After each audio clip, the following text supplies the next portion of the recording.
Hola, bienvenidos a este nuevo 724 Terapia, el podcast. El día de hoy tenemos una invitada increíble, Viviana Barrera Amado, licenciada en Educación Especial. Ella es magíster en Neuropsicología y fundadora de Sinapsis Colombia. Es una mujer que de verdad les va a capturar la atención a todos ustedes el día de hoy. Viviana no solo ha dedicado la vida a la inclusión, sino que también ha vivido en carne propia el desafío de perder la visión. Hoy nos compartirá su historia, su trabajo y su mirada sobre la salud mental. Viviana, bienvenida, es un gusto tenerte acá. Muchísimas gracias, Diego, por la invitación.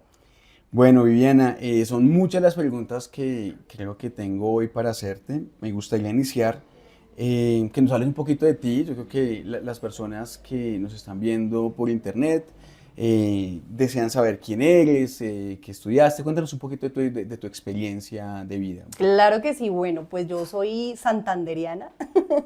Llevo ya muchos años viviendo en Bogotá, entonces no te voy a hablar así como santandereano, pero soy licenciada en Educación con énfasis en Educación Especial de la Universidad Pedagógica Nacional y tengo una maestría en Neuropsicología y en Educación que hice en España para trabajar todo el tema de estimulación neurológica en pacientes con alteraciones pues, psiquiátricas, psicológicas y todo lo que es el trastorno también de personas con discapacidad. Ya vamos a entrar un poquito más en esa parte de la entrevista, que me parece que es maravillosa tu experiencia académica, pero quiero que le contemos un poco a la gente un poco más sobre la ceguera. Está rodeada de mitos, o sea, cualquier cantidad de mitos. Yo antes de sentarme acá estoy buscando en internet qué voy a decir, qué no debo decir, y creo que hay alrededor de esto una cantidad de mitos no solamente en el lenguaje, sino también en el abordaje de los temas, de la política pública, de la terapia, de cualquier cantidad. Yo creo que en cualquier escenario, no sé, cuéntame un poquito sobre esos mitos. Sí, pues te cuento que de hecho el tema de la discapacidad en general siempre ha sido como bastante tabú en muchas personas, en muchas culturas, y particularmente la discapacidad visual como es algo que realmente es impactante, ¿no? en la cultura y en la realidad de las personas que pueden ver, el imaginarse sin ver, el imaginarse de pronto perder la visión, pues es algo que genera muchísimos miedos, ¿no? Muchísimos traumas, y realmente pues esta particularidad es lo que hace que también las dudas que tú tienes las tengan muchísimas personas, y no solamente en temas de lenguaje, porque el lenguaje al fin y al cabo va cambiando todo el tiempo. Un día lo abordas de una forma, otro día lo abordas de otra, sino que tiene que ver mucho más con realmente el reconocer a esa otra persona como un sujeto que puede aportarte, ¿no? Que puede aportarte una perspectiva distinta de ver la realidad de la vida. Entonces, eso es lo interesante de este tipo de conversaciones, por ejemplo, que tenemos los dos, porque le permitimos a la gente como aclarar un poco ese tema de la discapacidad, cómo se tiene que realizar o el abordaje a las personas con discapacidad, si yo puedo decir o no puedo decir, si esta persona tiene una vida normal, como lo podemos decir cualquier persona cotidianamente, qué hace que sea distinto una persona que vea, qué hace distinto una persona que no camina o que de pronto no escucha. Y esta es la realidad y la fortaleza que podemos tener desde la inclusión en poder enseñarle desde nuestra experiencia como personas con discapacidad a quienes no la tienen, que esto es una forma también de vivir la vida, que no somos extraterrestres ni personas de otros planetas, sino que somos personas que tenemos una vida cotidiana muy similar a las otras personas que sí tienen, o que, perdón, que no tienen una discapacidad, pero que la vivimos de una manera distinta, ¿no? Y la vivimos de una manera que de pronto es un poco más experiencial, más multisensorial, ¿sí? Pero pues de eso también se trata, de enseñar que no solamente la visión es la única herramienta para conocer el mundo, sino que hay otras formas de conocer el mundo. Yo creo que ahorita, de acuerdo como vayamos avanzando en esta entrevista, creo que vas a tener la oportunidad de hablar un poco más en detalle sobre tu ceguera y sobre lo que ocurrió. Pero me gustaría que me cuentes cómo tú ves esa ceguera, como alguien que llegó a tu vida para quedarse, cómo Sí, tú ves la ceguera es en algo tu vida. que creo yo que se vive como en distintas etapas, ¿sabes? En el momento en el que tú te enteras, digamos que en mi experiencia personal yo no nací ciega, yo perdí la visión progresivamente. Entonces, la experiencia también es completamente distinta a una persona que nace invidente, que nace ciega. Sí, tengo la oportunidad de conocer muchas personas, obviamente, que son también invidentes y ellos me dicen, yo nací ciego, nunca he visto, no me hace falta, no lo extraño, no me interesa ver, porque realmente es mi realidad, ¿no? Es con lo que yo nací. Es como ser rubio o ser ondulado, o tener el pelo negro, o ser alto, o Mm. ser blanco, o ser afro, o sea, es mi realidad, es mi vida, no me hace falta ni quiero ser diferente. Pero cuando tú tienes una condición adquirida, cuando tú tenías una realidad en donde veías y de repente te dicen, no, es que te vas a quedar ciego, esto ya genera algo un poco más chocante, ¿no? En tu realidad. Entonces, Pero discúlpame, y eso fue con un tiempo regresivo? ¿Te dijeron en tanto tiempo te vas a quedar ciega? ¿En qué momento te dijeron que te ibas a quedar Sí, ciega? de hecho fue algo muy curioso y es que yo tengo un diagnóstico de una discapacidad, perdón, de una enfermedad huérfana. Entonces estamos hablando además de una enfermedad que no es muy conocida, que no lo, digamos que no es algo como que lo encuentres fácilmente y te lo puedan diagnosticar. De hecho, a mí se demoraron aproximadamente 4 años en encontrar un diagnóstico porque era una niña muy pequeña que se estaba quedando progresivamente, perdía la visión y nadie sabía por qué. ¿Sí? Entonces decían, bueno, algo está pasando, pero no entendemos qué es lo que está pasando. Después, cuando ya lograron tener un diagnóstico, se dieron cuenta que era una enfermedad huérfana, entonces dijimos como, ya sé lo que tiene, pero no tengo ni idea para dónde va, ¿sí? Y por otra parte también, en mi caso fue supremamente agresiva. Yo tengo muchos conocidos que tienen retinosis pigmentaria, se llama mi diagnóstico, y son personas que tienen 60, 50 años y todavía ven. Empezaron a perder la visión a los 30, las mujeres generalmente después de su primer embarazo, los hombres ya después más o menos de la andropausia. Entonces, ¿qué pasa con una niña tan pequeña que tiene un diagnóstico tan complicado y que además está quedando ciega tan rápido? Entonces, sí fue algo que para todo el tema médico también fue un desafío, ¿no? Y el decirte, bueno, te estás quedando ciega, es evidente, te vas a quedar ciega, pero no sabemos cuándo. Sí, Mm. entonces todos los días te levantas, ¿será que es hoy? ¿Será que es mañana? ¿Será que es el otro mes? ¿Será que es en un año? ¿Será que voy a llegar a los 15? ¿Será que me voy a terminar el colegio? Sí, porque yo me enteré a los 8 años. Entonces yo decía, bueno, ¿qué pasaría con mi vida si hoy me dicen que me voy a quedar ciega y no sé cuándo va a suceder? Entonces por eso te digo, son etapas en las que tienes que enfrentarte a una realidad que tienes dos opciones de tomar una decisión. Si la agarras, pues de frente y le dices, bueno, ¿qué hay que hacer y cómo lo soluciono? O te quedas ahí esperando que te lluevan las oportunidades y eso pues no pasa muy seguido. Mm. Entonces, es ese momento también de duelo, ¿no? De saber que cuando llega el momento en el que te levantas y ya no puedes ver o que puedes, o antes hacías algo y ahora ya no lo puedes hacer, pues también tienes esos momentos tristes donde dices, ah, porque a mí, si yo soy buena persona, bueno, en fin, todos esos Mm. debates personales con los que tienes que enfrentarte y de ahí pues vas como que quemando esas etapas hasta que llegas a ese momento como de estabilidad, ¿sí? De tranquilidad, que dices, bueno, esto es mi realidad, sí soy yo, voy a empezar a capacitarme, voy a empezar a trabajar para ver cómo hacer que mi vida sea lo más natural y normal posible, cómo empezar a hacer las cosas que quiero hacer en mi vida, pero pues aún teniendo y viviendo, como tú dices, con esto que me es, pues que es parte de mí ahora, ¿no? Mm. Que es parte de mi personalidad y que obviamente pues también me motiva a hacer las cosas que hoy en día hago. Yo creo que lo que sigue acá es algo maravilloso, porque es que Viviana tiene una fundación, es fundadora y hoy es directora de una fundación que se llama Sinapsis. Quiero que nos hables un poquito de Sinapsis. Sinapsis es una fundación pues maravillosa. Hoy he recorrido las instalaciones, he visto un poco de lo que ustedes hacen. Me gustaría que nos contaras de qué se trata. Bueno, pues Sinapsis precisamente es una, digamos, un hijo realmente de toda esa experiencia y de toda esa realidad que también pude vivir y pude conocer desde mi carrera profesional, desde el empezar a trabajar con las personas con discapacidad. Y desde su nombre, pues creo que nos dice mucho, ¿no? Sinapsis es la conexión que hay entre las neuronas de nuestro cerebro, es lo que hace que podamos pensar, que podamos hablar, que podamos hacer todas las cosas que nos identifican como seres humanos. Y precisamente esas conexiones neuronales es lo que nos permite también aprender. Entonces, por eso Sinapsis se llama Sinapsis. Sinapsis es un centro de investigación y desarrollo que trabaja con personas con discapacidades múltiples y enfermedades huérfanas. A diferencia de lo que muchos piensan, no, pues Viviana debe trabajar con ciegos porque pues ella es ciega. No, aquí trabajamos con chicos que tienen discapacidades múltiples, es decir, que tienen varias discapacidades. O sea, tengo chicos sordos ciegos, autistas y ciegos, con parálisis cerebral y sordos, con trastornos mentales y condiciones físicas. Entonces son esos chicos que no tienen una, sino dos o tres discapacidades. Entonces, ¿qué pasa con estas personas? Es mucho más difícil para ellos aprender, es mucho más difícil para ellos encontrar un entorno en donde realmente te hagan la estimulación que requieres. Es un poco más complicado también el asumir ese duelo para las familias, el entender que pueden tener un proyecto de vida, y por esa razón nació Sinapsis.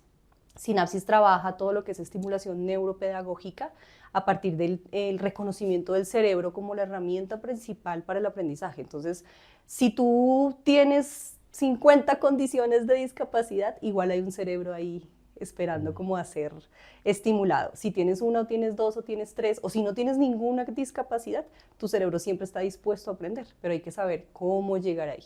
Entonces, por esa razón es que entendimos que la sinapsis que se genera en el cerebro tiene que ser de acuerdo a cada una de las personas que nosotros trabajamos. Entonces, si lo hacemos con una población tan compleja como la que tenemos, pues cómo no va a funcionar en chicos que de pronto tengan algo tan sencillo como un déficit de atención o como una cuestión de algún tema transitorio con la ansiedad o algún tema de la adolescencia, ¿cierto? Entonces, este modelo educativo, este modelo de inteligencias múltiples, pues nos permite trabajar con cualquier tipo de población. Es maravilloso, la verdad. Ahorita en el recorrido vi una impresora 3D. Me gustaría que me hablaras un poquito para qué es esa impresora 3D. Listo, entonces mira, nosotros como lo que te decía, trabajamos con todas las discapacidades, tenemos diferentes enfoques y proyectos o líneas más bien de acción. Entonces está la línea directa que es la de trabajo con la población, ahí también abordamos el tema de los cuidadores y las familias, que ya ahorita trabajaremos un poquito, también hablaremos un poquito de eso que es también trascendental. Hacemos investigación y hacemos desarrollo técnico y tecnológico. Entonces, esto es lo que viste de las impresoras 3D. Nosotros hacemos prótesis y órtesis en impresión 3D para chicos que han perdido sus brazos, para adultos víctimas de conflicto armado, personas que han tenido amputaciones por trabajo en el campo, muchos chicos que han sido víctimas de accidentes con el tema eléctrico y que han perdido sus brazos. Entonces, nosotros diseñamos y producimos prótesis completamente hechas en impresión 3D con materiales biodegradables, que además están personalizadas, las conoce mucha gente porque están personalizadas con superhéroes o con equipos de fútbol o con bandas de sus artistas favoritos, y esto permite pues también que el dispositivo no solamente sea un pues, dispositivo médico, rehabilitatorio, sino que se vuelva también una pieza artística, que se vuelva algo parte de tu personalidad.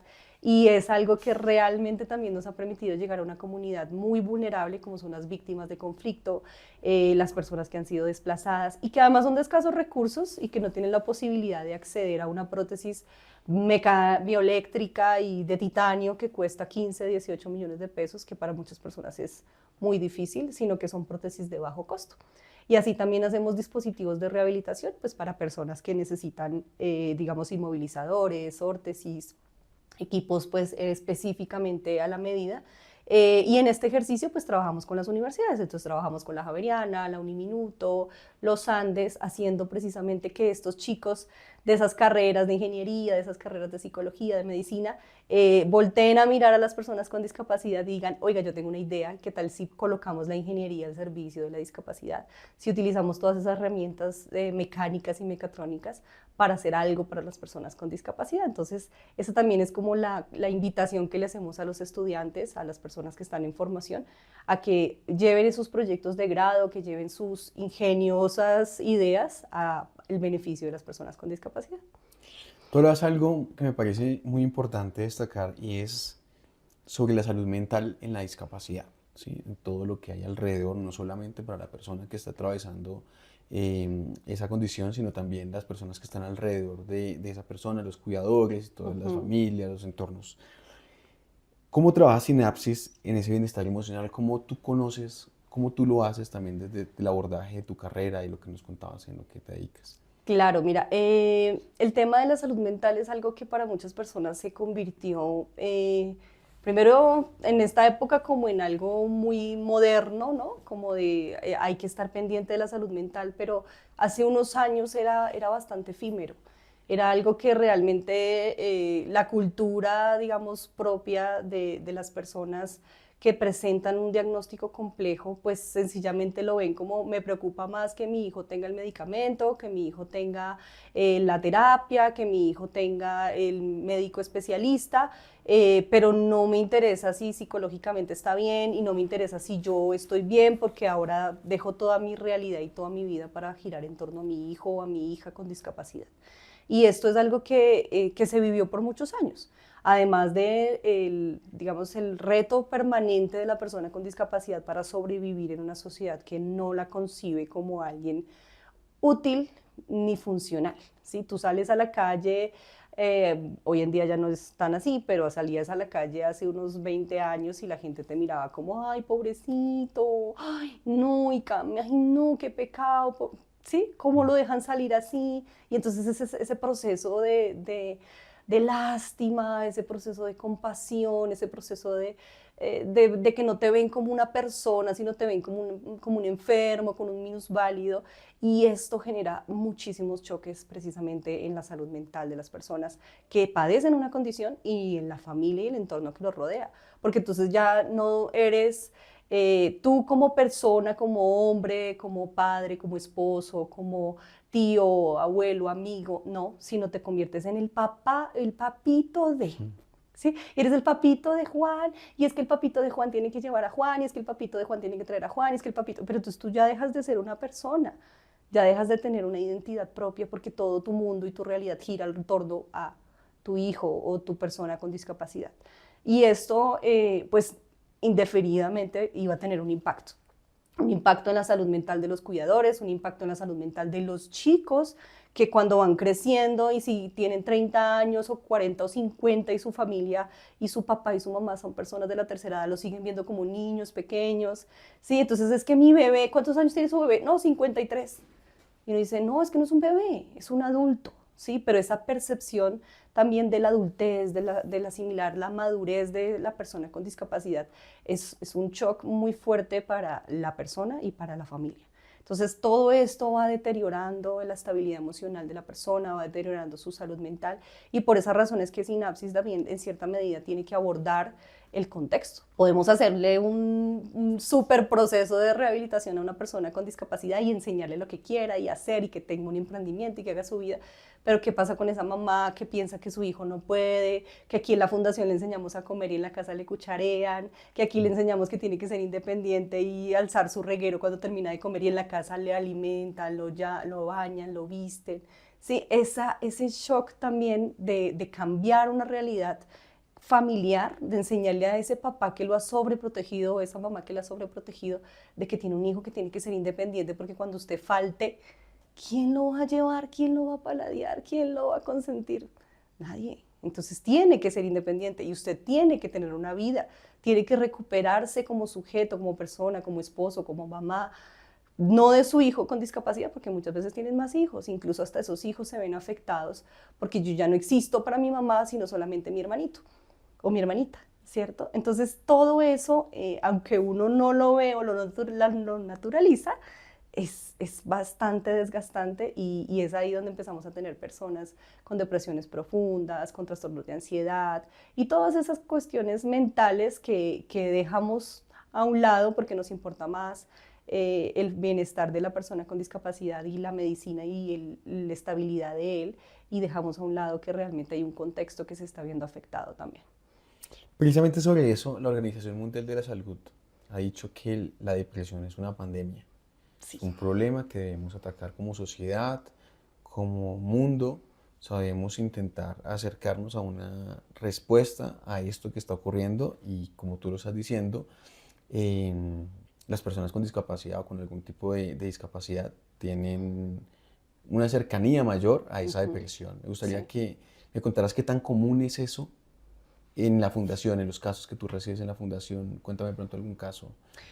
Bueno, la depresión en las personas con discapacidad es precisamente, va a sonar muy raro lo que te voy a decir, pero yo creo que es hasta necesaria en cierta medida, porque en las condiciones en las que tú enfrentas una condición de discapacidad, necesitas tener ese momento triste, ese momento de asimilación, ese momento de duelo, para poder aceptarte y asumirte y sacarla del estadio a partir de que sabes y entiendes que tienes que ser feliz como eres, ¿sí? Y eso es algo que depende del nivel de conciencia de las personas, de nivel de conciencia en el sentido de que se puedan autopercibir como personas independientes o dependientes. Entonces, en ese ejercicio, por ejemplo, yo te puedo decir, bueno, mis estudiantes, muchos de ellos tienen diagnósticos tan complejos en cuestiones de capacidad intelectual que ellos viven en una realidad propia, viven en su mundo ideal, viven en sus películas, viven en sus videos de música, viven en sus cómics y no les interesa en lo más absoluto la realidad que vivimos todos. Entonces, depresión, pues jamás, ¿sí? ¿Por qué? Porque es mi realidad, es mi mundo, yo hago lo que quiero, sueño como quiero, pienso lo que quiero, y no hay nada que me coarte esa libertad y no hay nada que me genere una tristeza o un karma o una depresión porque mi mundo es mío y yo lo hago y lo creo y lo pongo y lo quito como yo quiera. Entonces, ese nivel de conciencia de la realidad es lo que te permite a ti ser depresivo, no llevarte a un estado de depresión. Pero, por ejemplo, en el caso de los chicos que sí tienen una condición intelectual o una capacidad, digamos, racional de ese contexto y de esa realidad, por eso te digo, es necesario en cierta medida que tú asumas y enfrentes ese dolor que se siente el tener una condición, el sentirte distinto. Y no me refiero solamente a una discapacidad, yo creo que muchas personas lo han vivido desde sus realidades propias, ¿no? Alguien que sea de pronto de talla baja y le parezca terrible subirse al Transmilenio y no alcanzar la cosita del Transmilenio, alguien que de pronto tenga una talla de talla grande y que no encuentre ropa que le guste. O sea, yo creo que todos hemos vivido un momento de discriminación que nos ha llevado a una depresión. Pero esa depresión y esa tristeza es lo que te permite también enfrentarte, autoconcebirte como un sujeto que necesita también amarse como es y como está y salir al mundo y decirle, aquí estoy y yo soy y lo quiero hacer y lo quiero seguir. ¿Sí? Y experiencias, pues te puedo contar que realmente, más que en mis chicos, por lo que te decía que mis chicos tienen un tema intelectual bastante, ellos viven en una realidad divina donde todo es perfecto, pero sí le pasa mucho a los papás.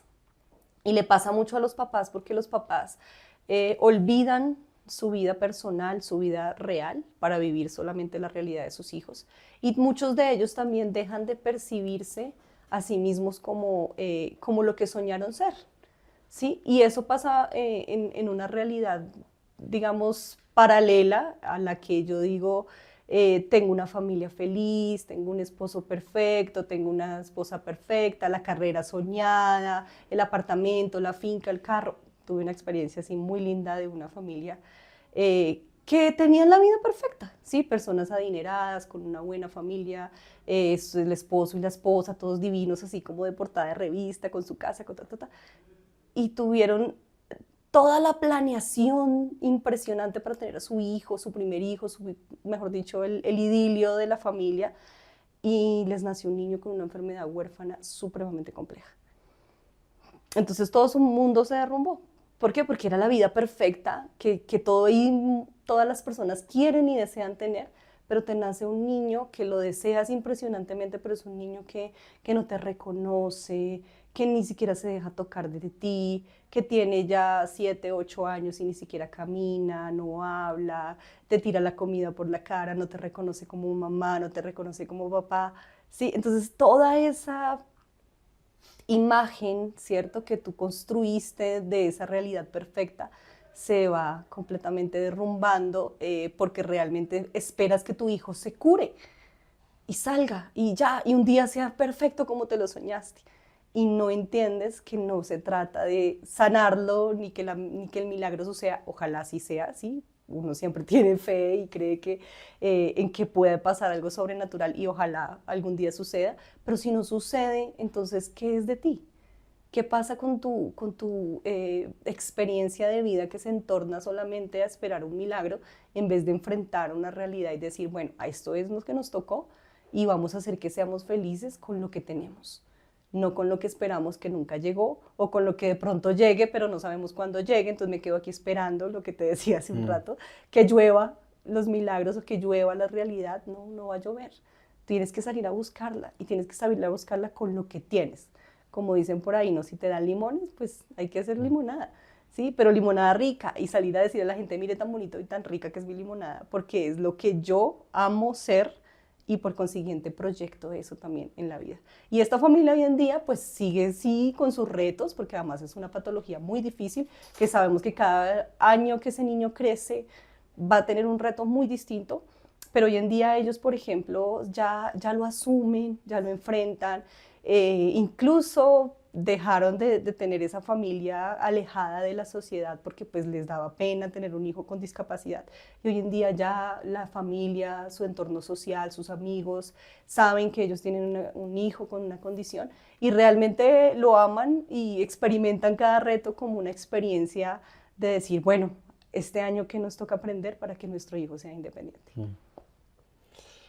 Muy inspirador todo esto que nos dices, realmente ha sido un tiempo maravilloso, ya nos aproximamos a finalizar. Te quiero preguntar para ir cerrando, cuando la vida nos cambia de golpe, como en tu caso, que fue algo que ni tú esperabas, ni tú trabajaste para que eso ocurriera, tú me decías que inclusive llegaste en un momento a culparte, qué pasaba ahí o qué había alrededor de eso que te ocurrió, te Sí. cambió la vida de golpe. Eso también lo viven muchas otras personas, y en las que la mente sufre y Sí. donde se exponen a situaciones como la depresión, la ansiedad y otros trastornos. ¿Qué consejo le darías a esas personas que atraviesan esa transformación radical? Bueno, yo creo que los consejos son unas, más que consejos, son como herramientas, porque realmente el sentirte triste y deprimido y el asumir esa realidad no es algo que te pase solo una vez, ¿sí? Tú puedes tener una vida exitosa y te lo digo como experiencia, o sea, yo siento que soy feliz, que hago lo que quiero, que he logrado lo que me he propuesto, pero hay días en que me levanto y me quiero morir. ¿Sí? ¿Por qué? Porque digo, ay, si yo viera, pudiera hacer, ¿sí? Y son cosas que te van a pasar siempre. Son cosas que creo que te permiten aterrizarte un poco, saber en qué parte de tu mundo y de tu historia de vida estás y también, como dicen por ahí, reinventarte y decir, bueno, tengo derecho a estar triste y eso es un consejo que creo que sí les doy a todos. Es necesario estar triste de vez en cuando, es necesario sentirse mal, es necesario estar de cierta manera con esa impotencia que te da el tener pues ese momento de crisis, porque precisamente es ahí cuando empiezas como a reflexionar sobre lo que has llevado hasta el momento, lo que has logrado, ¿sí? Y empezar a subir, y a subir y empezar a arrancar mucho más rápido y mucho más fuerte para llegar como a donde quieres ir. Entonces es un consejo más de que se permitan tener esa oportunidad de quererse, de amarse como son, de amarse como los trajeron al mundo y con la enfrentada que les toca de una realidad tan difícil como se vive aquí en Colombia, pero que les permita también enseñarle a los demás que su forma de ver el mundo y su forma de vivirlo, pues también está chévere y vale la pena. Bueno, Viviana, de verdad muchas gracias por compartir tu historia, tu trabajo, tu experiencia. Ha sido, creo que, unos minutos maravillosos. Muchas gracias a todos ustedes por acompañarnos a este espacio de 724 Therapy, el podcast. Muchas gracias y los esperamos en un próximo episodio.